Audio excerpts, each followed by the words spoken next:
बिस्मिल्लाहिर्रहमानिर्रहीम। मैं हूं तारिक ढेंडसा और आप देख रहे हैं SDTV। पाकिस्तान का बैलेंस ऑफ पेमेंट क्राइसिस उस नहज पे पहुंच चुका है जहां पे IMF के साथ गुजारा करना भी पड़ेगा और उसकी ज़रूरत भी है।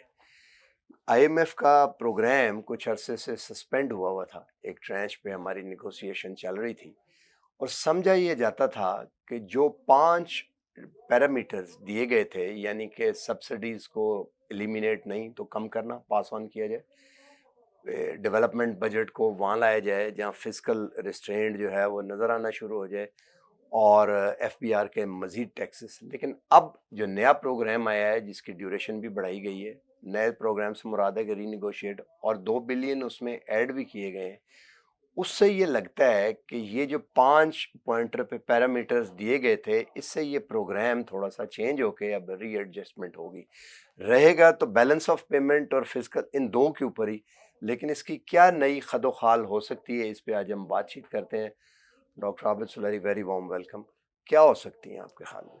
आपने ठीक फरमाया कि प्रोग्राम जो है इन प्रिंसिपल तो एग्री हो गया, उसके खदोखाल जो है वो अभी रिफाइन होना बाकी बाकी हैं। और उसकी वजह ये है कि चीज़ें इतनी तेज़ी के साथ डेवलप हो रही हैं कि शायद किसी फाइनल कंक्लूजन पे पहुंचने के लिए IMF को अभी थोड़ा मज़ीद टाइम चाहिए होगा।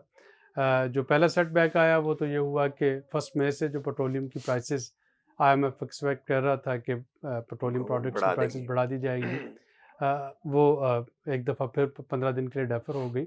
अगर हुकूमत के पॉइंट ऑफ व्यू से देखूँ तो ज़ाहिर है कि ईद वाले दिन हुकूमत जो है वो नहीं बढ़ा पेट्रोल सकते। बम नहीं गिरा सकती कि एकदम से ₹20 पर लीटर पेट्रोल और 40 प ₹45 पर लीटर डीज़ल बढ़ जाए। तो उस लिहाज से हुकूमत ने अपना एक सियासी जो है लेंस को इस्तेमाल करते हुए फ़ैसला किया।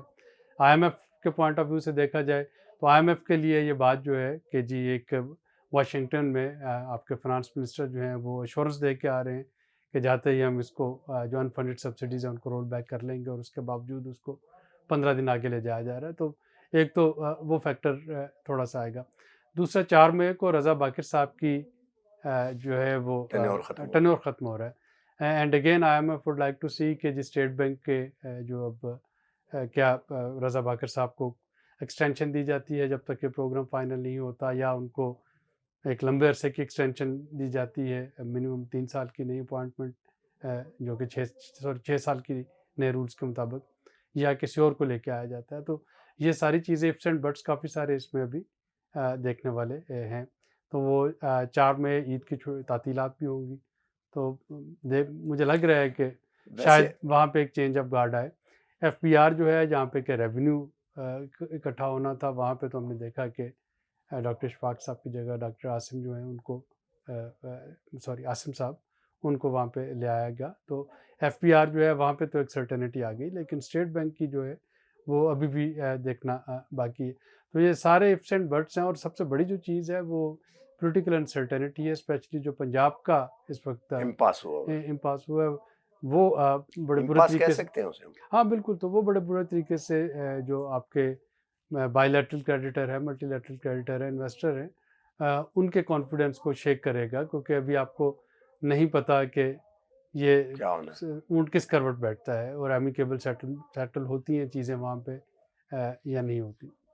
अच्छा, तो अगर फॉर एग्जांपल इसमें कुछ टिंकरिंग करनी पड़े, मतलब 3-4 बड़े क्राइसिस जो हैं वो तो रेवेन्यू, बैलेंस ऑफ पेमेंट और सस्टेनेबिलिटी और सब्सिडी, नॉन परफॉर्मिंग कॉर्पोरेट, ये 4-5 अब हमें सबको ये पता है।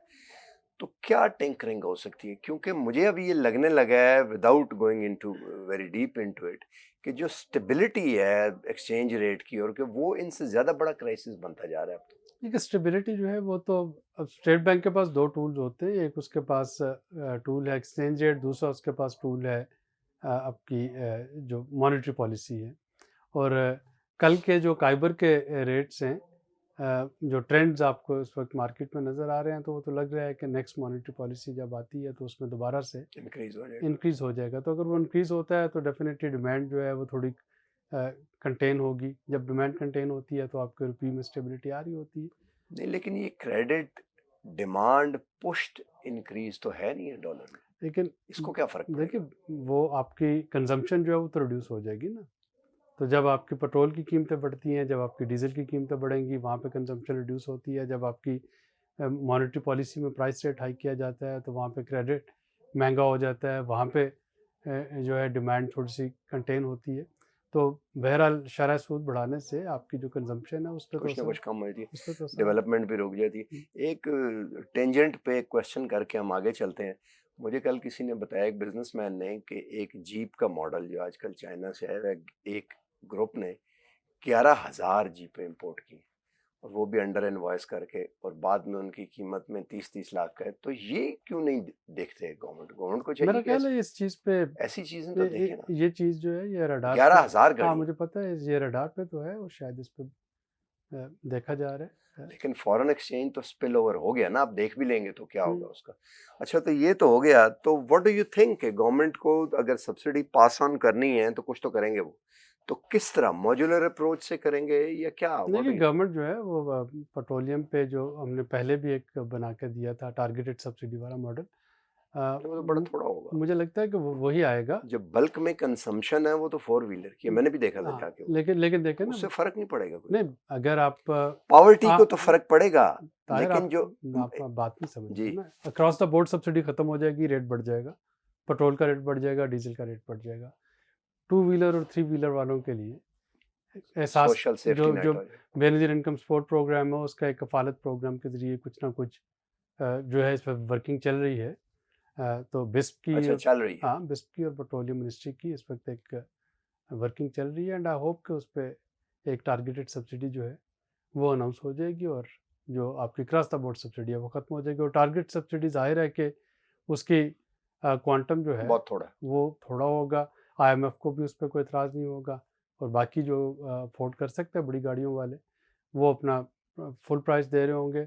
हाँ, इसमें वो जो आपकी दरमियानी कार वाले जो वो भी दे रहे होंगे फुल। हाँ, कम्यूटर हैं, ज़ाहिर है कि उनको ये हिट करेगी। तो ये जो इंक्रीज है, वो डू यू थिंक कि वो जो 22 कुछ है वो सारा ऐड कर देंगे या उसमें कुछ करेंगे ये? ये डिपेंड करता है कि गवर्नमेंट आईएमएफ से किस तरीके का लीवे ले सकती है, क्या वो उसको ग्रेजुअल प्रोग्रेसिव इंक्रीज़ की तरफ जाने की इजाज़त मिलती है या आईएमएफ कहता है अच्छा, कि अब हम आ जाते हैं, just to build a scenario, not doing a political programme, it's economic programme. अगर हम देखें कि इंस्टेबिलिटी, इलेक्शंस को हम भूल जाते हैं, इंस्टेबिलिटी जो है अगर कंटिन्यू करती है नवंबर तक, तो ये जो बजट है वो तो, उसमें तो जाहिर है उसको इफेक्ट, तो ये तो बड़ी इश्यूज, डिफरेंट नहीं हो जाएगा आईएमएफ के साथ, जो मर्जी हम तय कर लें, जो मेन फैक्टर है जो डिफरेंस डालेगा वो है। देखिए इस वक्त जो बजट होगा मुझे तो अगर हम प्रोग्राम में जा रहे हैं तो फिर आप अपने बजट के पैरामीटर जो हैं वो आईएमएफ के साथ शेयर कर रहे होंगे, नंबर्स भी शेयर कर रहे होंगे, टारगेट्स भी शेयर कर रहे होंगे, बजट में रेवेन्यू मोबिलाइजेशन कैसे होनी है, टैक्सेस कौन से लगने हैं ये भी शेयर कर रहे होंगे। तो फिर तो आपको आईएमएफ के साथ जो बजट जो बनाना है वो आईएमएफ को दिखाना होगा या एटलीस्ट शेयर करना होगा। अगर उनसे पैसे लेने उसको हैं। अगर आप पैसे लेने हैं, अगर नहीं लेने हैं तो फिर ज़ाहिर आप जो मर्ज़ी करें।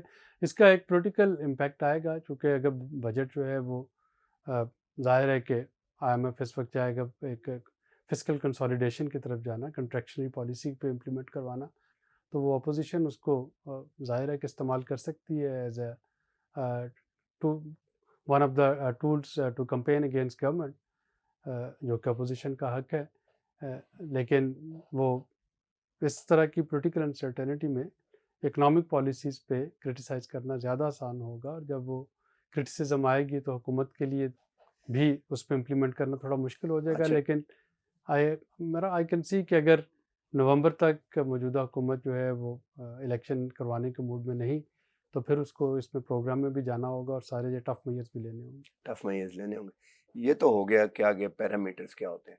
अगर ये पास ऑन करते हैं पेट्रोलियम प्राइसेस भी, और इसके साथ एक इंटरनेशनल फैक्टर जो किसी के भी इख्तियार में नहीं है, वो फूड बास्केट का, और वो भी ग्रेन की भी प्राइसेस जो हैं वो चेंज हो रही हैं, और शॉर्टेजेस भी, सप्लाई चेन भी, और इन्फ्लेशन भी, तो उसका कंबाइंड इफेक्ट जो, डू यू थिंक कि अगले चंद महीनों में हम डबल डिजिट में इन्फ्लेशन देख रहे होंगे? देखिए डबल डिजिट में तो पहले से ही हम नहीं, देख रहे डबल हैं। डिजिट रादर कि देखिए 20 के करीब कहीं। नहीं, मेरा नहीं ख्याल 20 तक जाती है, लेकिन मैंने ताहिर है आपके साथ चंद हफ्ते पहले प्रोग्राम किया था जिसमें मैंने बड़ा क्लियरली बताया था कि रशिया यूक्रेन वॉर के जो साइड इफ़ेक्ट्स हैं जो रिपल इफेक्ट्स हैं वो तकरीबन 1 महीने के लैग पीरियड से आएंगे, पूरी दुनिया में आएंगे। महीना तो गुजरने वाला है। तो वो अब वो आपको नज़र आने शुरू हो गए ना। अब अमेरिका का जो पहले क्वार्टर की जीडीपी है आफ्टर Shrink हो गई। डिकेड वो श्रिंक हुई है। चाइना इस वक्त गो के कोविड की वजह से, लॉकडाउन की वजह से, ज़ीरो टॉलरेंस की वजह से वो वहाँ पे स्लो डाउन हुई है इकॉनमी। लेकिन पूरी दुनिया में इस वक्त एक इन्फ्लेशनरी ट्रेंड है। ईयू में हिस्टोरिक जो इस वक्त इन्फ्लेशन चल रही है एवरेज जो 7.6 के करीब है। ब्रिटिश जो है ग्रेट ब्रिटेन वहाँ पे 7.1 है। अमेरिका जैसे मुल्क में यहाँ पे कि फेड ने 2% की फोरकास्टिंग की थी, वहाँ पे 8.6% है। तो उन्होंने राशनिंग के लिए भी लोगों तो को तैयार करना लिहाजा चाहिए। आप ये नहीं कह सकते कि आप इंसुलेट हो जाएंगे। तो अगर ये पूरी दुनिया की मईशत सिकुड़ेगी, पूरी दुनिया की मईशत में इकनॉमिक स्लो डाउन आएगा, तो पाकिस्तान जो है वो अलहदा तो नहीं आएगा। किधर मतलब आप अगर 20 नहीं तो क्या 13-14 किधर? ये मेरा ख्याल है कि इस वक्त तक की जो है प्रेडिक्शन आईएमएफ की, स्टेट बैंक की, कि 11 से 13 के वो दरमियान। तो बड़ा डिजास्टर। हाँ, उसकी वजह है कि मुझे याद, अगर मैं पीछे मुड़ के हाइंड साइड पे देखूं तो पीपल्स पार्टी की जो गवर्नमेंट थी, आसिफ अली जरदारी जब प्रेसिडेंट थे, उसमें इन्फ्लेशन रही थी लेकिन और वो गवर्नमेंट लेकिन ताहिर देखो, वाइप आउट हो गई मसला थी। ये है कि इन्फ्लेशन को जब हम इन्फ्लेशन की बात करते हैं, पेट्रोल की बात करते हैं, दालों की बात करते हैं, कुकिंग ऑयल की बात करते हैं, तो ये सारी चीज़ें पाकिस्तान के अंदर एक सर्कल में रह के आप नहीं बात करते। ग्लोबल इकोनॉमी इंटरकनेक्टेड है पूरी दुनिया के साथ। नहीं वो तो है। और अगर पूरी दुनिया में ये ट्रेंड्स हैं तो ज़ाहिर है यहाँ पे भी होंगे। अब सिर्फ ये होगा कि देखना है कि हुकूमत जो है वो अपना एक नैरेटिव कैसे बिल्ड करती है। अगर हुकूमत नैरेटिव बनाने में कामयाब होती है कि जी सारा कुछ जो है ये एक्सटर्नल फैक्टर्स की वजह से है, तो ज़ाहिर है कि जो उसके डाई हार्ड वोटर हैं वो उसको सपोर्ट कर रहे होंगे। जो इस वक्त जो पाकिस्तान में जो पोलराइजेशन है, पोलिटिकल पोलराइजेशन, बहुत ज़्यादा उसमें उसमें जो हुकूमत के मुखालफिन हैं, हुकूमत कुछ भी करेगी वो बिलीव नहीं मुखालफत करेंगे, मुखालफत करेंगे। जो हुकूमत के सपोर्टर है, हुकूमत कुछ भी करेगी वो उसको सपोर्ट कर रहे होंगे।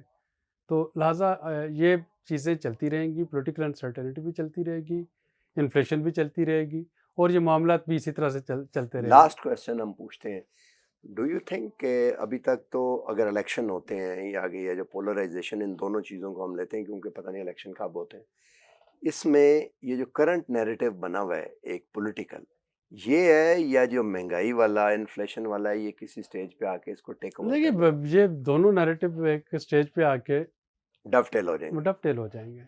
तो जाहिर है कि इस वक्त एक नैरेटिव जो है एक्सटर्नल इंटरफेरेंस का या वो कंस्पिरेसी का, उस पे शायद अभी सिर्फ पीटीआई के वोटर्स ही बिलीव कर रहे होंगे। आपके पास इस वक्त अगर मैं देखूं तो जो आपके वोट बैंक्स हैं वो तकरीबन 1/3 है। इसमें थोड़ा बहुत ऊपर नीचे हो सकता है। तो 1/3 होंगे जो कि प्रो गवर्नमेंट हैं, 1/3 हैं जो कि प्रो अपोजिशन है, 1/3 हैं जो कि स्विंग वोटर्स हैं या जिनकी अभी जाते रहते हैं ओपिनियन नहीं बनी। तो वो जो 1/3 हैं वो इन्फ्लेशन से और किसी भी तरफ जा महंगाई से वो स्विंग करते हैं। तो जो अदरवाइज जो 2/3 है वो तो अपनी अपनी जो भी उनकी पॉलिटिकल एलिजेंसेस हैं वो उसके साथ जुड़े रहते हैं कुछ भी हालात हो। चलें जी, इस पे हम इंशाल्लाह और भी प्रोग्राम करेंगे, और व्यूअर्स को हम ईद मुबारक भी आपने भी कहनी है तो कह दें बेशक, जी जी बिल्कुल। क्योंकि एक रमज़ान का एक बाबरकत महीना जो है वो ख़त्म होने को है, और इंशाल्लाह हमें ईद के बाद फिर पुरुम्मीद रहना चाहिए कि ईद के बाद चीज़ें जो है वो बेहतरीन बेहतर हो होंगी। जाए। तो आज तक के लिए इतना ही। एक बात सिर्फ हम ये कह सकते हैं कि सिचुएशन ऐसी है कि विच इज़ वेरी, वो चाइनीज़ में कहते हैं ना, इंटरेस्टिंग टाइम्स। लेट्स सी क्या होता है। आज तक के लिए इतना ही, मिलते हैं अगले प्रोग्राम में।